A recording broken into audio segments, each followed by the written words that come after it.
The silence after a breakup is supposed to be a time for healing, a chance to reclaim your space and piece yourself back together. But for me, 3 months after ending a nearly 4-year relationship, the silence is shattered daily by the persistent, heavy presence of my ex. He's 23, the same age as me, but his actions since we split paint a picture of someone far older, or perhaps, tragically, far less mature, clinging to a control he no longer possesses. It's exhausting, baffling, and frankly, terrifying. The decision to break up wasn't impulsive. It was a slow, painful realization that the person I was with simply wasn't willing to meet me where I was, or even acknowledge my value. For years, I'd hoped things would change. I longed for a partner who saw me as a vital part of their life, someone they were proud to be with.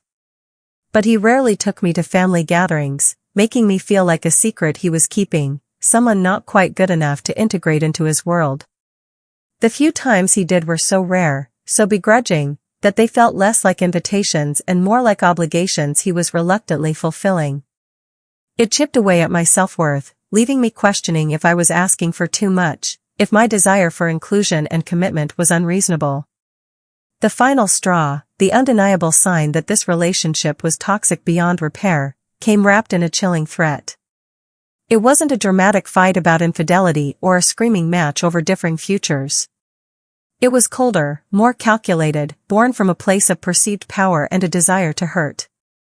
We were talking, or maybe arguing, about something that felt insurmountable, likely my growing frustration with his lack of commitment or perhaps my assertion of independence on some small matter. And then, out of nowhere, laced with venom and what felt like absolute certainty, he said, "My uncle can fire your father from his company if I tell him only with one word." The air left my lungs. My father. My dad works at his uncle's company. It's true, his uncle holds a high-level position, essentially running things even if he's not the absolute top boss. But to use my father's livelihood, his security, as a weapon against me? It was a moment of horrifying clarity. It wasn't just about him not being serious about us, it was about a fundamental lack of respect, a willingness to inflict real harm to get his way or punish me. In that moment, the scales fell from my eyes. There was no going back from that. The conversation that followed, where I ended things, wasn't easy, but it was firm. I told him, clearly and calmly despite the tremor in my voice, that we weren't compatible, that his words had revealed a side of him I couldn't live with, and that it was best for both of us to move on, to go our separate ways. And yet, despite that clear conversation, his narrative since the breakup has been one of bewildering denial. He tells everyone who will listen, our mutual friends, acquaintances, maybe even his own family, that he has no idea why I broke up with him, that I blindsided him, that I never gave him a reason. And the most painful part? People believe him. It's heartbreaking and incredibly isolating. Suddenly, I'm the villain, the one who inexplicably ended a long-term relationship without explanation. This manipulation of the truth makes me question everything. Did I communicate clearly enough? Was I the unreasonable one? Was his threat just an offhand comment taken too seriously? Maybe everything is just in my mind. Maybe he is a good person, and I'm just manufacturing drama. But then, the memories crash back in, a relentless wave of undeniable facts, the history of his toxic behavior. It wasn't just the big things, it was the constant drip of control and devaluation. Being kicked out of the car on the side of the road after a minor disagreement, the shock and fear as I stood there alone. The yelling, the cussing, the terrifying outbursts of anger where he'd slam doors, punch the steering wheel, or violently kick empty bottles just inches from me. The relentless belittling comments that chipped away at my confidence, telling me I wasn't smart enough, attractive enough, or interesting enough. His need for control wasn't limited to my self-esteem, it extended to my entire life. He monitored who I hung out with, interrogating me about where I was going, who I was seeing, and why. If I spent time with anyone other than him, he'd complain incessantly, making me feel guilty for having a life outside of our relationship. He even spoke about controlling my finances in the future, calmly stating they would be ours, as if my hard work and income were automatically joint property he had a say in. He wasn't willing to provide for me or take responsibility for basic things, always getting angry when he was expected to step up. His devaluing wasn't just verbal, he didn't want to hold my hand in public, refused to share pictures of us together on social media, making me feel like someone he was ashamed of or trying to hide. And the gaslighting. The lies about having a second social media account, denying its existence even when confronted with proof, then claiming it doesn't count because he didn't actively use it. The list truly goes on, a catalog of behaviors that now, with distance, scream red flag but were so confusing and normalizing when I was in the thick of it. Since I clearly ended things after the threat, a moment I thought would be the definitive end, his behavior has escalated dramatically, shifting from passive toxicity to active pursuit and harassment. Instead of accepting the breakup, he immediately went into overdrive, a phase I now recognize as potentially hoovering, an intense attempt to suck me back in. He started with apologies, endless texts and calls, promising he'd change, begging for another chance. He started showing up at my house, demanding to talk, even wanting to speak to my parents, who thankfully saw through his performance. The most insidious tactic has been his systematic turning of my friends against me. He started hanging out with a couple who were longtime friends of mine. He fed them his false narrative, painting himself as the heartbroken, confused victim and me as the cold, unreasonable one. Tragically, they bought it. Now, they actively defend him, express pity for him, and have effectively sided against me. It feels like a second betrayal, a loss of support when I need it most. Keeping distance from them now is a painful necessity for my own well-being. His pursuit quickly morphed into outright stalking. He still does it. He'll come into my neighborhood, drive past my house repeatedly. One chilling instance, he knew I was going out with those now former friends, because one of them told him, and he was waiting outside my house for me, cornering me to talk just as I was leaving. Then came the gifts. Baffling, boundary-crossing gifts presented after the breakup.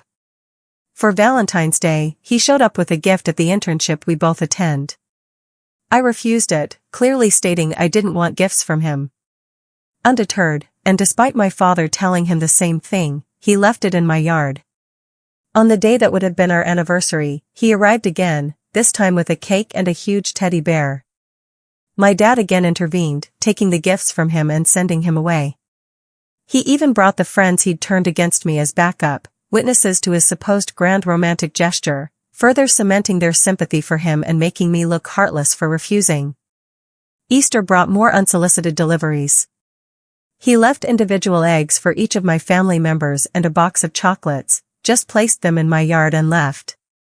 He did this because I didn't answer when he called from an unknown number. It's a bizarre, passive-aggressive act, a way of saying I'm still here, I'm still thinking of you, and you can't ignore me. He's even trying to manipulate my parents, albeit indirectly now. He removed them from his Facebook, a performative act, but when he sees them in public, he talks to them without an ounce of shame, asking about me, maintaining this facade of concern and confusion. And the music.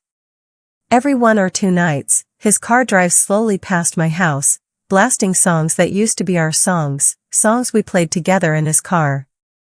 It's so deliberate, so specific. It has to be him, a twisted serenade designed to let me know he's there, that he hasn't forgotten me, that he's still inserting himself into my space, into my head. It feels like a psychological tactic, a way to make my own memories of the relationship painful and intrusive, to remind me of him constantly. Why does he do this?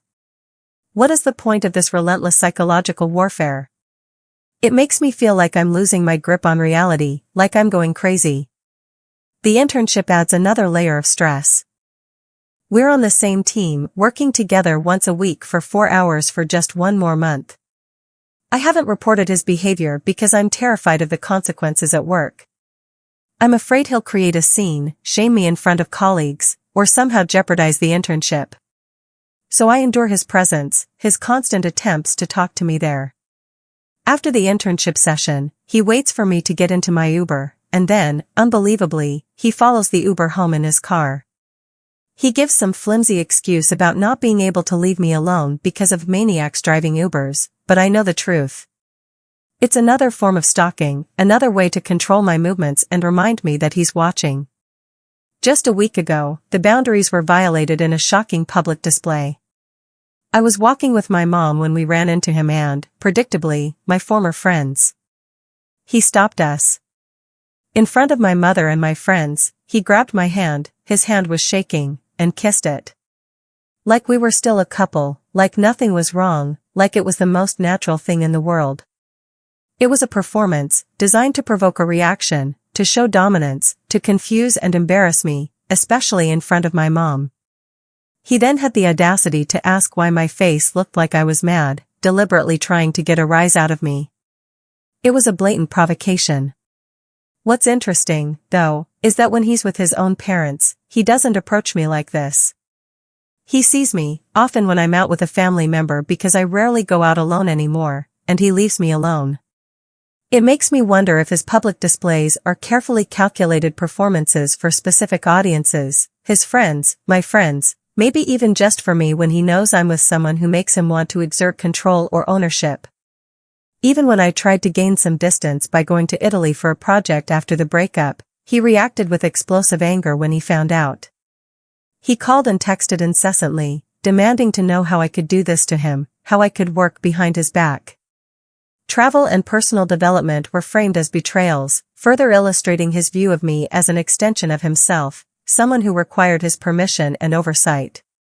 On the internship days, he's relentless in his attempts to get me to talk. He insists we can sort everything out, that communication is key.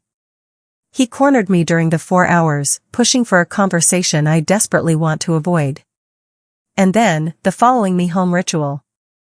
It's a weekly reminder that I'm not free, that he's still present in my life in a tangible, threatening way.